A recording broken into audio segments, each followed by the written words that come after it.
foi deste local que a corte portuguesa partiu em direção ao Brasil 200 anos atrás. Aqui moravam a rainha Dona Maria I, chamada de a Pia ou também a Rainha Louca, porque ela era insana. Já fazia alguns anos que ela não governava mais, porque ela tinha problemas mentais. E o seu filho, o príncipe regente Dom João, foi um acontecimento inédito na história de Portugal e do Brasil e também da história da humanidade. Nunca antes uma corte europeia tinha deixado o seu reino, atravessado um oceano para ir governar e morar do outro lado do mundo. Portanto, era um acontecimento muito importante, mas foi um acontecimento também muito improvisado. Havia centenas de carruagens, as pessoas tiveram que empacotar os seus pertences às pressas, os utensílios, obras de artes, as roupas, móveis.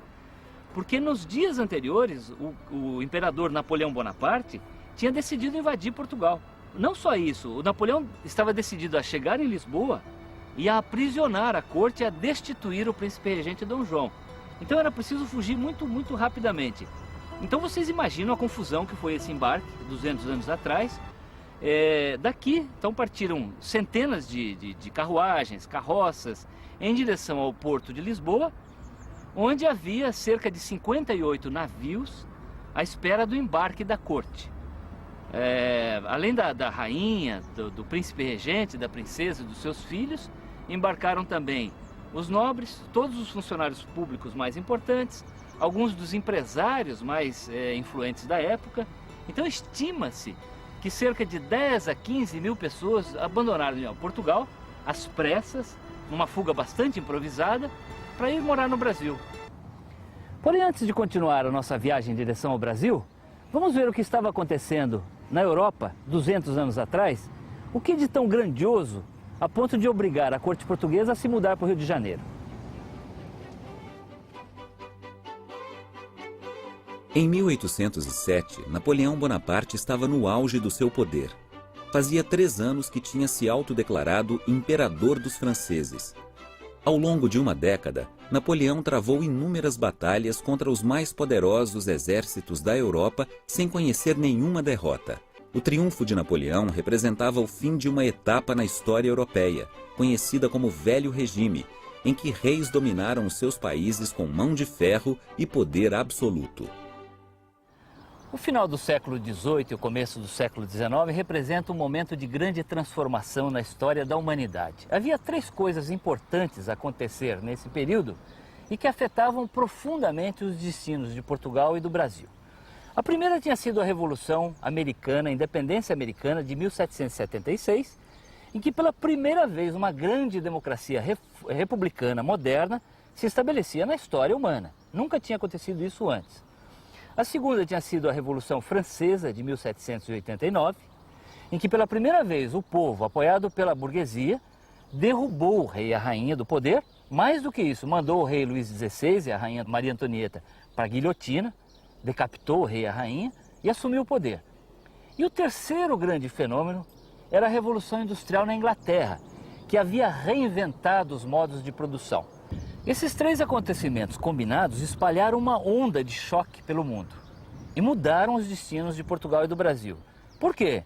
Neste momento, Napoleão Bonaparte havia sido chamado para colocar ordem na França. A França tinha se transformado no caos depois da Revolução, e o Napoleão Bonaparte assume o poder e se revela o maior gênio militar que a humanidade havia conhecido desde o Império Romano. Portanto, ele dominava completamente o continente europeu. Ele tinha decretado o bloqueio continental contra a Inglaterra, que era a sua grande inimiga, e precisava de mercados para os produtos da Revolução Industrial. Quem estava no meio dessas 2 grandes potências? O pequenino, indefeso Portugal. Era um país, nessa época, sem recursos, com população muito pequena, sem exércitos para se defender, espremido pelos interesses de 2 potências muito poderosas. O que aconteceria se a corte não fosse para o Brasil? O Dom João seria preso e deposto pelas tropas de Napoleão, ou caso ele aderisse à França, Lisboa seria bombardeada pelos navios ingleses que não queriam que Portugal caísse em mãos de Napoleão. Então a alternativa que sobrou para o príncipe regente Dom João foi embarcar toda a sua família, toda a corte, para o Brasil, protegida pelos navios da Inglaterra, que na época representavam a maior força marítima do mundo. E fazia muito sentido, era uma ideia com bastante sensata, porque Portugal era realmente um país com recursos muito escassos, vivia constantemente ameaçado pelos seus vizinhos e a riqueza estava no Brasil. Era de onde os portugueses tiravam o ouro, o diamante, o tabaco, o açúcar, a madeira, o algodão, a carne de charques, produtos que mantinham a força, a prosperidade do Império Colonial Português. É preciso levar em conta que 200 anos atrás, os navios portugueses eram embarcações muito precárias.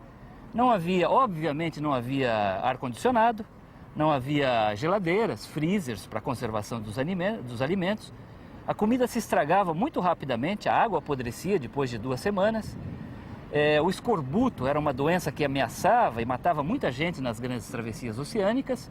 Havia infestações de pragas como ratos, baratas, piolhos. Não havia banheiro. Para que as pessoas precisassem fazer as suas necessidades, era necessário usar as cloacas, que eram buracos na murada dos navios, de onde os dejetos caíam diretamente no mar. Imagina fazer isso com ondas de 5 a 6 metros de altura. Portanto, foi uma viagem muito precária. Aliás, um dos episódios mais pitorescos da história do Brasil e de Portugal é a epidemia de piolhos no navio da Carlota Joaquina. Foi uma epidemia tão incontrolável que a única solução foi cortar o cabelo dessas mulheres carecas, jogar as perucas e o cabelo ao mar e untar essas cabeças carecas com banha de porco e um pó à base de enxofre. Essas mulheres, ao chegar ao Rio de Janeiro, ficaram envergonhadas, porque elas ainda estavam carecas e usaram turbantes. As mulheres do Rio de Janeiro, que estavam fascinadas com a chegada da corte, acharam que usar turbantes era a última moda na Europa e também passaram a usar turbantes. De maneira que usar turbantes se tornou moda no Rio de Janeiro logo depois da chegada da corte. É um episódio muito engraçado, mas ele é também muito simbólico das mudanças que ocorreriam no Brasil com a chegada da família real portuguesa. É simbólico que a mudança tenha começado pela moda e pelo comportamento, porque haveria uma transformação muito radical do Brasil, que até então era uma colônia ignorante, atrasada e proibida, e depois de 13 anos de permanência da corte no Rio de Janeiro, estava pronto para ganhar a sua independência. E foi o que de fato aconteceu em 1822. Portugal nem de longe lembrava a metrópole vibrante dos tempos de Vasco da Gama e Pedro Álvares Cabral. Os sinais de decadência estavam por todo lado. Lisboa, a capital do Império, havia muito tinha sido ultrapassada por suas vizinhas europeias. Os tempos de glória pareciam ter ficado para trás. E foi aqui que as tropas do imperador Napoleão chegaram, algumas horas depois da partida da corte para o Brasil, no dia 29 de novembro de 1807. Os 13 anos seguintes à partida da corte, enquanto o príncipe regente e futuro rei Dom João VI permaneceria no Rio de Janeiro, seria um período de muito sofrimento para o povo português, mas também de muito heroísmo. Portugal se empobreceu muito, virou um protetorado da Inglaterra, a população diminuiu, 1/4 da população portuguesa pereceu de fome, ou em batalhas, ou fugiu do país. Portugal perdeu todos os privilégios do monopólio do comércio com as suas colônias.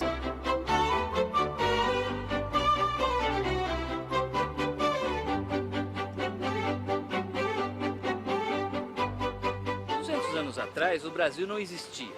Pelo menos não como é hoje, um país grande, integrado, de identidade muito bem definida. Até 1807, o Brasil era uma grande fazenda extrativista de Portugal.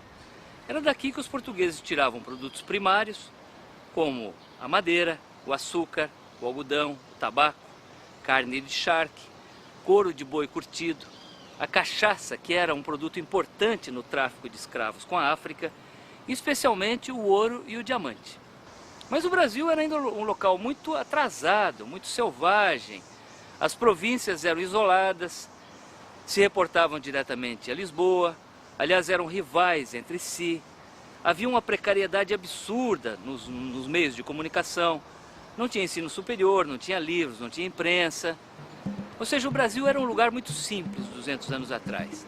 Mas tudo isso mudaria radicalmente com a chegada da corte.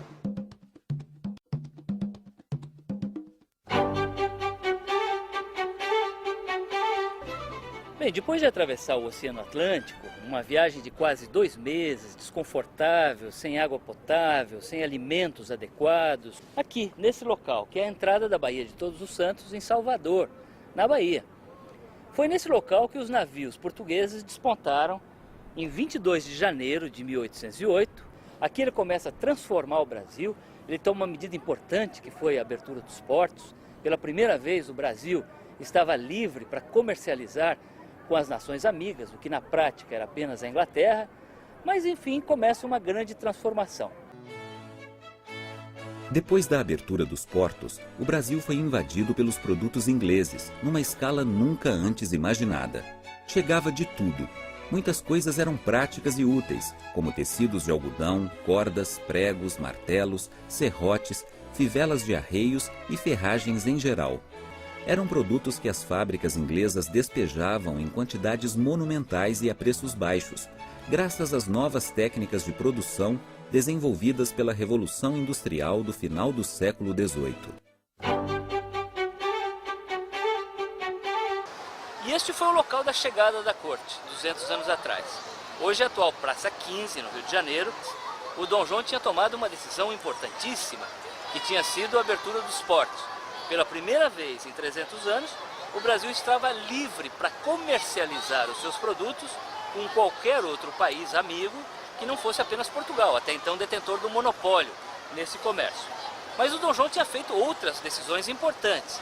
Ele tinha autorizado a criação de uma escola de engenharia, uma escola de medicina, autorizado manufaturas, ele mandou construir fábricas de pólvora, de vidro, de tecidos, moinho de farinha de trigo. Ele tinha uma fábrica de ferro também, tinha criado uma companhia de seguros, ele cria a Justiça Brasileira, ele cria também o Banco do Brasil, a imprensa rege. Quando a corte portuguesa chegou ao Brasil, o Rio de Janeiro era o maior entreposto negreiro das Américas. Os escravos constituíam 2/3 da população, escravos, negros forros e mulatos. A escravidão era o principal negócio do Rio de Janeiro no final do período colonial brasileiro. Os grandes empresários da época eram todos traficantes de escravos. O Dom João levou uma vida muito simples no Rio de Janeiro. Ele gostou muito do Brasil, ele costumava fazer passeios ao redor da cidade conduzindo a própria carruagem. Era nesses passeios que ele consumia os seus famosos franguinhos passados na manteiga, preparados por um cozinheiro do Palácio da Boa Vista, e que ele levava na algibeira, no bolso da sua casaca e ia comendo ao longo do caminho. O Dom João realmente adorou o Brasil e se dependesse apenas da vontade dele, provavelmente não teria voltado a Portugal. Mas o Dom João é obrigado a voltar para Lisboa em 1821. Durante esses 13 anos da permanência da corte no Brasil, Portugal sofreu muito. Foi invadido várias vezes pelas tropas de Napoleão, muita gente morreu, pereceu de fome, de guerra, fugiu do país, o país se empobreceu. Em 1820 a situação era tão crítica que houve uma grande rebelião em Portugal chamada Revolução Liberal do Porto. Liberal porque já estava contaminada pelas ideias da Revolução Francesa, que exigem a volta do rei. E o Dom João volta, aparentemente contra sua vontade. Mas ao partir de volta para Portugal, o Dom João sabia o que ele tinha feito. Ele tinha feito a independência do Brasil. O Dom João sabia que ao transformar o Brasil de forma tão profunda, tão acelerada, num período de apenas 13 anos, não havia mais a possibilidade de voltar à condição de colônia, que vigorava até 1807. Tanto assim que antes de partir, o Dom João chama o seu filho mais velho, futuro imperador do Brasil, Dom Pedro I, e pronuncia uma frase célebre. Ele diz assim: Pedro, se um dia o Brasil tiver que se separar de Portugal, antes que seja para ti que me has de respeitar, do que para qualquer um desses aventureiros. Ou seja, o Dom João sabia que tinha feito a independência do Brasil, que é de fato o que acontece no ano seguinte, em 1822.